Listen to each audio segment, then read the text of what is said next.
Hello students, I hope you all are safe and fine at your places. So students, what we were doing in social studies chapter number 19, struggle towards freedom.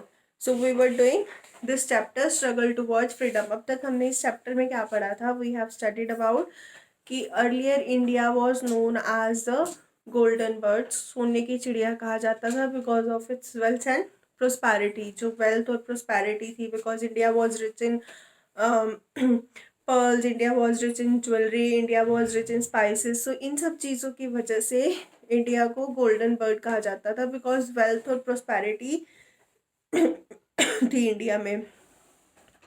And after that when East India Company come to India for business, जब East India Company English company थी एक, जब वो India में I business के लिए, सो धीरे धीरे बिजनेस के बहाने he started ruling on our country. उसने हमारी कंट्री पे धीरे धीरे अपना रूल करना शुरू कर दिया, अपनी पावर्स चलानी शुरू कर दी. एंड उसकी उसका क्या वो हुआ, कॉन्सिक्वेंसेस हुए कि जैसे जैसे उन्होंने हम पे रूल करना शुरू किया तो उन्होंने हमारी कंट्री के अंदर अपने जो थे लॉ बनाने शुरू कर दिए. Like farmer was not allowed to grow the food crops. उनको कैश क्रॉप्स उगाने के लिए जो मजबूर किया गया ताकि उससे वो जो था बिजनेस कर सकें. तो इस तरह के लॉ उन्होंने बनाने शुरू किए जिससे कि हमारी कंट्री के जो फार्मर्स थे उनको नुकसान हो, इनडायरेक्टली हमारी कंट्री के लोगों को नुकसान हो. उसके बाद revolt of 1857. So revolt of 1857 क्या था? रिवॉल्ट ऑफ 1857 में basically the reason was of revolt was कि ऐसे राइफल्स जो थी, राइफल्स के अंदर जो कार्ट्रेजेस जो डलती थी, वो कार्ट्रेजेस जो थी पिग और काऊ के जो फैट की होती है, मांस से बनी होती है, वो कार्ट्रेजेस जिसको मुंह से छिलना पड़ता था, उन्हें वो कार्ट्रेजेस दी गई. सो वो उन कार्ट्रेजेस से क्या हुआ कि हिंदू मुस्लिम जो रिलीजियस फीलिंग थी उनकी, उससे उनको बहुत ज़्यादा प्रॉब्लम हुई. उससे उनकी रिलीजियस फीलिंग जो थी उसको ठेस पहुंची कि हमें, बिकॉज क्योंकि यूजुअली क्या था, इंडियंस जो थे काऊ को जो पूजा करते थे तो उनको ये गाय की पूजा करते थे तो वो सोचते थे कि हम उसको मुंह से कैसे छिल सकते हैं. सो उनके लिए एक बहुत बड़ी वो थी. तो इससे क्या हुआ, उनके मन में रिवॉल्ट आया, उन्होंने विद्रोह किया इस चीज़ का.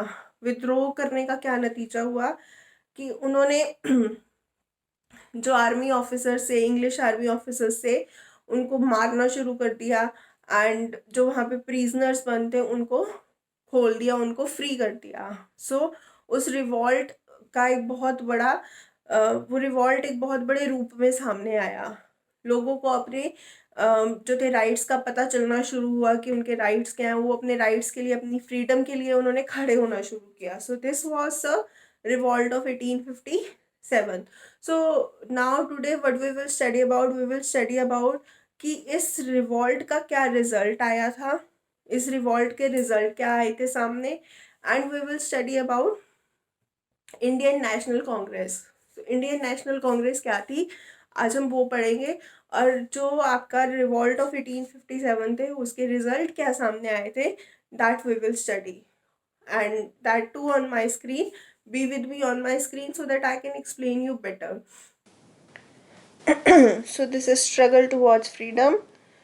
We have studied about introduction, anger of Indians, and revolt of 1857. So what we were about to study today कि उस रिजल्ट का रिवॉल्ट का रिजल्ट क्या था. So the British government was shocked and alarmed. It realized that it was time to end the rule of East India Company. So जब लोगों ने revolt करना शुरू किया इस चीज़ का, और कि वो हम राइफल्स यूज़ नहीं करेंगे, और उन्होंने जो आर्मी ऑफिसर्स से, ब्रिटिश आर्मी ऑफिसर्स से, उनको मारना शुरू किया, जो प्रिजनर्स थे उनको फ्री करना शुरू कर दिया. सो जब उन्होंने एंगर देखा इस रिवॉल्ट का, तो उनको लगा कि now it is a time to end up East India Company. East India Company को पूरी तरह से ख़त्म करके अब इंडिया को पूरी तरह से अपने कंट्रोल में ले लेना चाहिए. तो उन्होंने क्या किया कि ईस्ट इंडिया कंपनी का जो रूल था उसको ख़त्म करके in 1858 the British government decided to control India, उन्होंने इंडिया को अपने कंट्रोल में लेने का फैसला किया. Viceroy was appointed to rule over India on behalf of the crown. एक वाइस रॉय को अपॉइंट किया गया जो कि on the behalf of English government जो था इंडिया पे रूल करेगा. मतलब कि एक ऐसा पर्सन उन्होंने हमारी कंट्री में अपॉइंट किया जो कि उनके बिहाफ पे हमारी कंट्री पे हमारे इंडिया पे रूल करेगा. The Indian rulers were allowed to rule their kingdom but were controlled by the English. जो इंडियन रूलर्स थे मतलब इंडिया के जो राजा महाराजा थे उनको अपनी जो थी किंगडम था, अपना जो राज्य था उसके ऊपर कंट्रोल दिया गया, लेकिन उनके ऊपर का जो कंट्रोल था वो इंग्लिश जो था गवर्नमेंट उनके पास था. मतलब कि जो राजा महाराजा थे उनको ये बोला गया कि तुम अपने राज्य पे राज करो, लेकिन उसके ऊपर भी उनका राज चलता था. मतलब कि वो जो फैसला सुनाते थे वही आगे जो राजा महाराजा थे वो अपने राज्य के अंदर चलाते थे. The people of the country were promised freedom to follow their custom and practices. India में जो थे लोगों को ये प्रॉमिस किया गया कि वो अपने कस्टम्स को और अपने ट्रेडिशंस को फॉलो कर सकते हैं. On the other hand the Indian realize that if they unite they could out the British from the Indian soil. और दूसरी तरफ इंडियंस को ये रियलाइज़ होना शुरू हो गया कि फ्रीडम की वैल्यू क्या है, और उन्हें ये भी रियलाइज़ होना शुरू हुआ कि अगर वो एक साथ जो है ब्रिटिश गवर्नमेंट का जो मुकाबला करेंगे तो वो जो है ब्रिटिश को अपनी कंट्री से, अपने इंडिया से, अपनी इंडिया की भूमि से बाहर निकाल सकते हैं. आउस्ट मतलब बाहर निकालना, बाहर फेंकना. So on the other hand the Indians realize if they unite, अगर वो एक साथ इकट्ठे हो जाते हैं, दे कुड आउस्ट मतलब वो बाहर निकाल सकते हैं ब्रिटिश को इंडिया की धरती से. तो this was the result of the revolt. भले ही इस रिवॉल्ट को दबा दिया गया हो, लेकिन कहीं ना कहीं इंडियंस के मन में एक फ्रीडम के लिए जो चिंगारी थी वो जो थी जल चुकी थी, और उनके मन में फ्रीडम की जो वैल्यू थी उनको समझ आ गई थी, और उनको ये पता चल गया था कि वो यूनाइटेड होके एक साथ होके ब्रिटिश गवर्नमेंट को अपनी कंट्री से बाहर निकाल सकते हैं. Reason of failure. इस रिवॉल्ट के फेलियर का रीज़न क्या था? The British were organized and many Indian sided with them. क्योंकि ब्रिटिश जो थे उन्होंने बहुत एक ऑर्गेनाइज तरीके से अपना काम किया था, और उन्होंने बहुत से जो इंडियंस राजा महाराजा थे उनको अपने फेवर में लेके काम किया था, उनको अपनी तरफ लेके काम किया था. The British had superior weapons and greater military strength. और दूसरी ओर उनके पास जो थे उनके हथियार थे वो भी बहुत सुपीरियर क्वालिटी के थे, फाइट करना मुश्किल था. मिलिट्री जो उनकी सेना थी उसकी स्ट्रेंथ बहुत ज़्यादा थी. The Indian lack unity and strong leadership. और इंडिया की कमज़ोरी क्या थी? एक तो लोगों के अंदर यूनिटी नहीं थी, क्योंकि खुद के जो कुछ राजा महाराजा थे इंडिया के वो उनके साथ मिले हुए थे, और कोई उनको लीड करने वाला नहीं था, उनको कोई बताने रास्ता दिखाने वाला नहीं था. तो this was a reason of failure कि जो था 1857 का जो रिवॉल्ट था, वो जो विद्रोह था वो फेल हो गया. लेकिन कहीं ना कहीं वो एक जो था चिंगारी जो थी लोगों के मन में जला गया था. Social and religious reformers. Much before the revolt of 1857 के रिवॉल्ट से पहले कुछ इंडिया के एजुकेटर्स थे.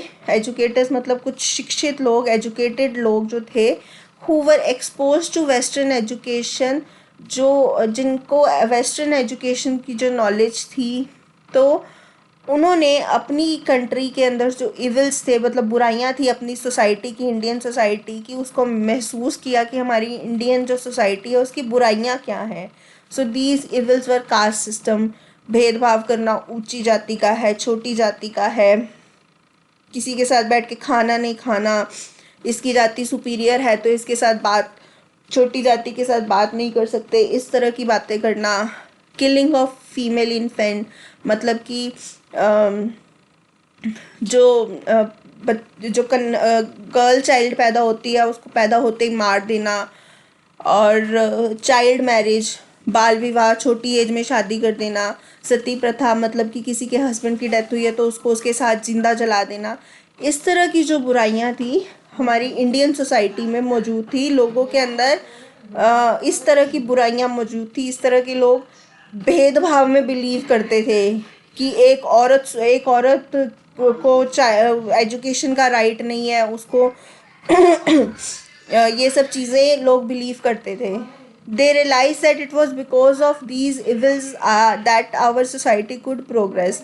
तो उनको ये चीज़ रियलाइज हुई कि just because of these evils, just because of these, ये जो लोगों के अंदर वहम था, इसकी वजह से हमारे जो है इंडिया प्रोग्रेस नहीं कर पा रहा है। कि जो बुराइयां थी ये उनको लगता था कि उनकी सोसाइटी को जो है प्रोग्रेस करने से रोक रही है। राजा राम मोहन राय, ईश्वर चंद्र विद्यासागर, दयानंद सरस्वती, सर सैयद अहमद खान, ये कुछ ऐसे लोग थे सोसाइटी में, एजुकेटेड पढ़े लिखे लोग थे जो इन बुराइयों को जड़ से मिटाना चाहते थे। They wanted to reform society, वो सोसाइटी को बदलना चाहते थे। ऐसे जो बुराइयां सोसाइटी के लोग जो ऐसे कर्म कांड में बिलीव करते थे, ऐसी बातों में बिलीव करते थे, उन चीज़ों को बदलना चाहते थे। They not only preach to the people against these evils but also encourage widow remarriage and female education. सिर्फ ये बुराइयां ही नहीं मिटाना चाहते थे, उन्होंने विडो रीमैरिज मतलब जो विधवा औरत होती है जिसके हस्बैंड की डेथ हो जाती है उसकी दोबारा से शादी करवाना, और फीमेल एजुकेशन, और एक लड़की की एजुकेशन पे भी उन्होंने जोर दिया जिसको उस वक्त गलत कहा जाता था कि लड़कियों को पढ़ाने की ज़रूरत नहीं है।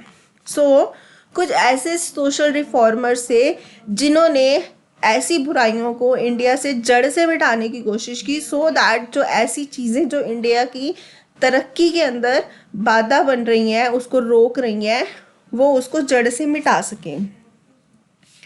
The rise of nationalism.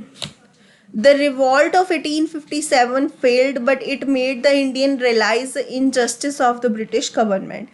भले ही 1857 का रिवॉल्ट जो था फेल हो गया था, आई टोल्ड यू, लेकिन इंडियंस जो थे उनको रियलाइज हो गया था कि ब्रिटिश गवर्नमेंट जो है हमारे साथ इनजस्टिस कर रही है, हमारे साथ भेदभाव कर रही है, हमारे साथ गलत कर रही है। They also realized that only a united society could fight to send to British away. So they realize कि जब तक हम एक साथ यूनाइटेड नहीं हो जाते हम ब्रिटिश को बाहर नहीं निकाल सकते। So they realize only a united society could fight to send the British away. हम तभी ब्रिटिश को जो है बाहर निकाल सकते हैं जब हम एक साथ हो जाएं। Like minded educated Indian come together to form group committees and associations. जो एक जैसे पढ़े लिखे लोग थे उनको ये चीज़ रियलाइज़ हुई, उन्होंने ग्रुप्स बनाने शुरू किए, कमेटीज बनानी शुरू की, एसोसिएशन बनाने शुरू किए। Trade and business come together and set up factories. ऐसे लोगों ने ट्रेड और बिजनेस को एक साथ बनाना शुरू किया, फैक्ट्रीज एक साथ मतलब एकजुट होकर काम करना शुरू किया। In the sense associations were formed and school were setup.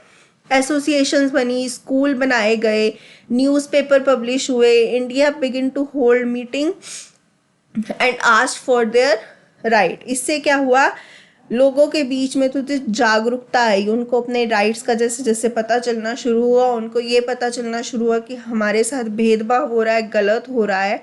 तो जैसे जैसे उनको अपने राइट्स का पता चलना शुरू हुआ तो उन्होंने आगे आना शुरू किया।